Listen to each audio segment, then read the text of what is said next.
I was praying about what we were going to do, because I was like, yeah, we're totally going to do the rosary. And I was like, oh, divine mercy stuff. And I was like, oh, the baby's a cross. And I was like, oh, there's beauty of women. And we have hit the tip of the iceberg on this retreat, right? Like, we've experienced a few types of prayer. Obviously, there's tons more, and there are lots of different ways that you can learn about them. I'm sure your parishes have various different prayer groups.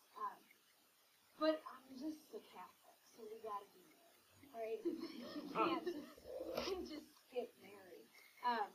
So I want to talk to you a little bit about the Blessed Mother. I was not raised with a relationship with Mary. I prayed my first rosary when I was 14 years old. Any of you who are converts, you feel me. And so when I really was introduced to having a relationship with the Blessed Mother, it was something that was very difficult for me. I started praying the rosary because I felt that God was telling me to. In prayer, I felt like God was saying, you need to wear a brown scapular and you need to pray a rosary every day. I was like 16. And I was like, okay, this is kind of crazy because it's like Blessed Mary, but if this is what the Lord's asking me to do, this is what I'm going to do. And it was something that I did really out of submission and out of duty, but it wasn't something that was really joyful for me. And I think that it's very important for us as Catholics to understand what our relationship with Mary means, because it's central to who we are. If you consider that as Christians, we are living our lives in imitation of Christ, and Jesus' favorite person in the world was Mary, then probably we should like her a lot too. I think it's Fulton Sheen who says, never worry that you will honor Mary too much, because no one honored her more than Jesus. Right? I have a friend who was talking to me one day, and he was talking about naming his children. He said, what do you think about the middle name Mary for a boy? Because he said it was really like me. He said, I want my son to have Mary in devotion, so what do you think of the middle name Mary? Here's the thing. Kids are, like, really embarrassed of their middle names a lot of the time, right? If your middle name's a little bit funny, you're super embarrassed of it, and you, like, maybe decide that you're going to hate whatever it was that is embarrassing about your middle name. And I was like, if you give a kid a middle name Athanasius, and he decides that he hates St. Athanasius because his middle name was so weird, like, that's okay. It's not a big deal. But if you give a kid the middle name Mary, and he decides that he hates Mary, you're done. Like, game over. You cannot be a Catholic saint if you hate Mary. Like, I'm not going to say people aren't going to heaven, like, I know God is merciful, whatever, but, like, every single Catholic saint there has ever been has loved the Blessed Mother. So if you don't at this moment have a relationship with the Blessed Mother, let's get on that, right? Because that's a pretty significant thing, and as Catholics, we are so blessed, and just as a woman, I feel so blessed to have that relationship with the Blessed Mother, but I think for men also that relationship is very, very important, that maternal relationship, and experiencing God in that way, and experiencing God's love transmitted through Mary. The most important thing as Catholics that we remember is that Mary is not God. We do not worship Mary. We don't even really pray to Mary. We pray through Mary. Mary's like the moon, right? The moon has no light on its own. It merely reflects the light of the sun. And Mary is always pointing us to Christ. If you consider Mary speaks very little in the Gospels, and I think the two strongest things she says. She says, do whatever he tells you. In John's Gospel, in John chapter 2. Do whatever he tells you. Okay. Oh, there's a phone over there. Yeah, okay. And she says, let it be done unto me according to your word. Right? She says, Lord, whatever you want, I want that too. Let it be done unto me according to your word, whatever you want. And that's what Mary is all about. She's all about submission, and she's all about pointing to Jesus. The purpose of Mary in our lives is to draw us closer to Jesus. And it took me a really long time to understand this. And I thought Mary is just sort of like a thing that you have to pray to Mary if you're going to be a Catholic. I don't really understand why. I don't really get it. And I had an experience where I recognized that Mary holds our hands as we walk to Jesus, and that this is driving people crazy because we want to fix it.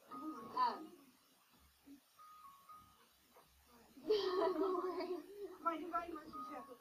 Oh, we're talking about how we're not praying anymore. Yeah, we can totally forgive an alarm telling you to pray. Mary holds our hand as we walk to Jesus, right? She keeps us steady, but we're like little children learning to walk.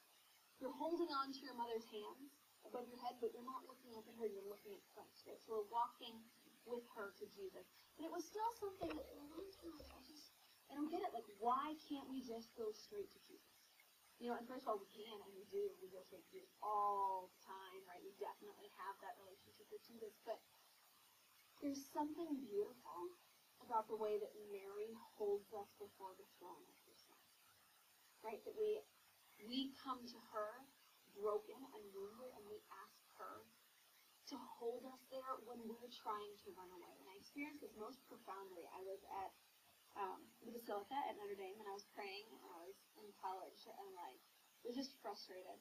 I was praying, and I was mad, right? And so I got mad at Jesus, and I had this very strong image, this very Ignatian image, that I was sitting next to Jesus, and I was at my best friend's house, and I was sitting on his bed, next to Jesus, facing his closet, it was very, very graphic, very vivid image, and we were arguing, and I'm sitting next to Jesus. It was in my best friend's position, and I'm like, I don't understand why you have to be like this. And he was like, I don't know, maybe you're God. And I was like, yeah, well, that doesn't mean that you get to tell me what to do all the time. And he was like, I think it is. And I was like, okay, but why aren't you even listening to me? He was like, because I'm right and you're wrong. And it was he was just, in prayer, I was just I was fighting the Lord, and he was not moving. He was just this is how it is, and you're just going to have to deal with it. And finally, I was like, I just can't even deal with you anymore. And so I got up. And I was like, I can't pray anymore. I can't handle this. I don't understand why God is being so obnoxious. Which, really, anytime that you think God is being obnoxious, maybe, hold up a mirror and recognize who is being obnoxious. So I, get up to leave, and then I was like, oh, well, I should finish my rosary, right? Because the rosary was something that wasn't prayer. It was just a box that I had to check off, right? And so I get back on my knees, and I pull out my rosary, and I start saying my Hail Marys. And in my head, I have this image of storming down the stairs to my best friend's house, calling out goodbye to his mom as I'm walking out the door. And she says, are you okay? And I was like, oh, no. And I went over in my head. I'm still saying my Hail Marys. I went over and I sat down. Everybody gets this is not an apparition. This is imagination. So, that kind of thing to do. I'm like, I don't understand why he has to be like this. And she was like, it's hard, isn't it? And I was like, yes, why is he always telling me what to do? And she was like, and that he does know everything, and that he's really acting like this for you. And I just, I poured my heart out to Mary, who listened and was just so gentle and pulled me back to Jesus. And I realized that people say, sometimes you can't go to God. You can always go to God from his end, but sometimes from our end you can't, right? Sometimes you're so caught up in yourself, right? Or sometimes you're so afraid, or you're so sorry for your sin that you feel like you can't approach the throne of grace. And so you go to Mary and you say, will you hold my hand as I walk before Christ? Right? And you hold her hand and you know that she is right there beside you. And that gives you strength to come do it. And you know that maybe you're going to be like, you know what, never mind. She's going to be like, oh, no, you could really get it, right? Mary is always there bringing us closer to Christ. And the way that we experience this the most fully in our church is through the rosary, right? Raise your hand if you pray the rosary with some regularity. Okay. The rosary is a prayer that was given by the Blessed Mother to St. Dominic in the 12th century. And it's a very repetitive prayer. Is Scripture condensed? That's not it. Scripture condemns repetitive prayer in Matthew 6, verse 7. It's in the Sermon on the Mount. Matthew 6, verse 7.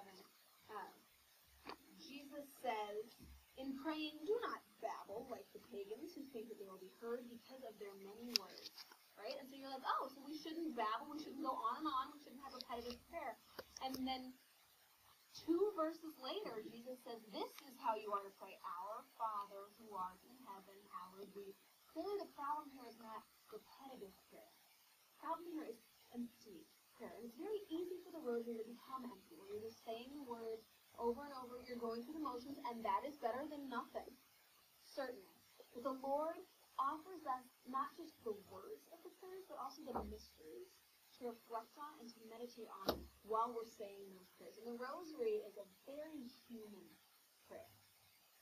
you can tell that the Lord looked at the human person and said, this is what you need. Because it's got the physical component of running the beads through your fingers, right? And maybe you're saying the words aloud. It's got that mental component of the repetition of the words.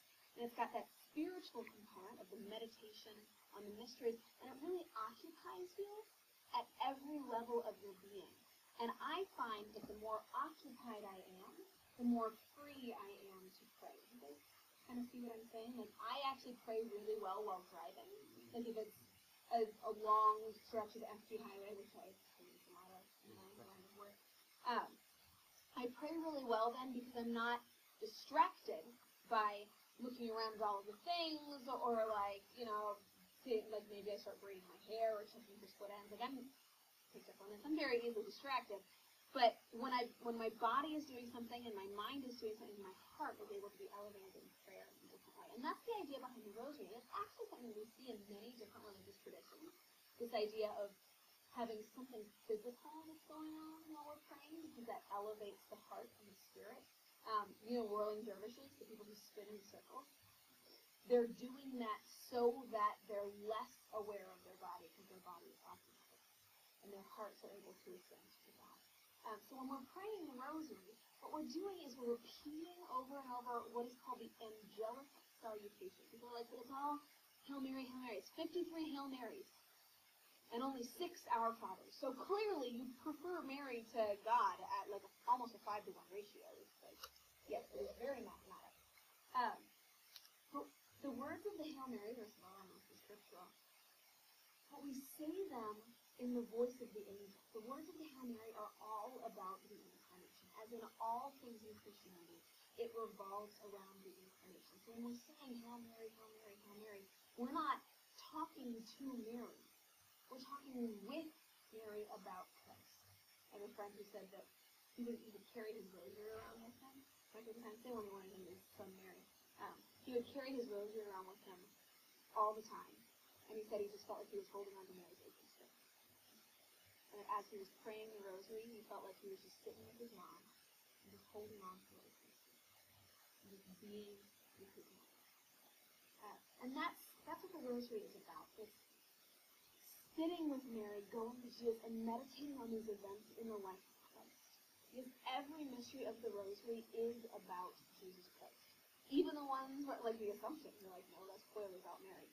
That's about Jesus who loved his mother so much that he brought her up to heaven, body and soul. That he couldn't bear to be separated from her, and he loves us with that same passion.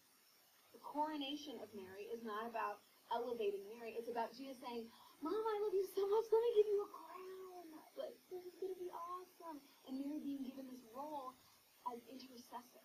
The Queen Mother in Israel existed to intercede for the people, and that's what Mary does in heaven with her crown. If you're interested in any of this Marian theology, Scott Hahn's The Holy Queen is an excellent book. Anything about Scott Hahn is good. If you can handle the puns. But Hail Holy Queen is probably my favorite thing